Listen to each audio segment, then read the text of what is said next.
সরকার গঠন করার পর থেকে আমাদের মাননীয় প্রধানমন্ত্রী জনাব তারেক রহমান বাংলাদেশের একজন সাধারণ মানুষের প্রতিনিধি হিসেবে তিনি কাজ করে চলেছেন এবং আপনাদের সার্বিক সহযোগিতা, আপনাদের প্রত্যাশা পূরণের জন্য তিনি নিবেদিতভাবে তিনি কাজ করছেন এবং ইতিমধ্যে তার প্রতিফলন আপনারা দেখতে পেয়েছেন। সামনে আপনারা আরো আমাদের যে নির্বাচনী যে স্টেপগুলো ছিল সেটি আমরা একটি একটি করে ইনশাআল্লাহ বাস্তবায়ন করব। আমি আপনাদের কাছে প্রত্যাশা করি যে আমি আপনাদের এলাকার সন্তান হিসেবে, ভাই হিসেবে, বন্ধু হিসেবে আগে যেমন ছিলাম এখনো আছি, ভবিষ্যতেও আমি আপনাদের পাশে রয়েছি, পাশে থাকবো ইনশাআল্লাহ। এবং আপনাদেরকে নিয়ে আমাদের এই সমাজ ব্যবস্থাকে আমরা নতুনভাবে গড়ে তুলতে চাই।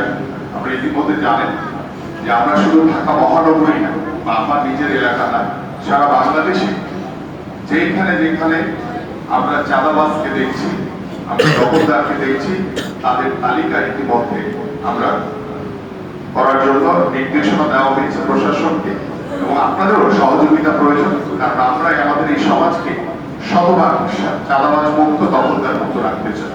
সে যেই হোক না কেন, কাউকে ছাড় দেওয়ার কোনো সুযোগ নেই। আমরা সবাইকে আইনের আওতায় এনে তাদের দৃষ্টান্তমূলক বিচার করব।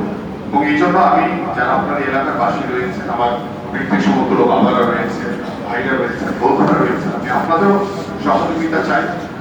যদি আপনাদের কাছে এরকম কোনো তথ্য থাকে আপনারা প্রশাসনকে দিতে পারেন, কিংবা আমাকে গোপনে যদি আপনারা জানান, আমি তাৎক্ষণিকভাবে সেই সকল দুষ্কৃতিকারীদের বা বিশৃঙ্খলাকারীদের বিরুদ্ধে আমরা ব্যবস্থা নিতে ইচ্ছুক।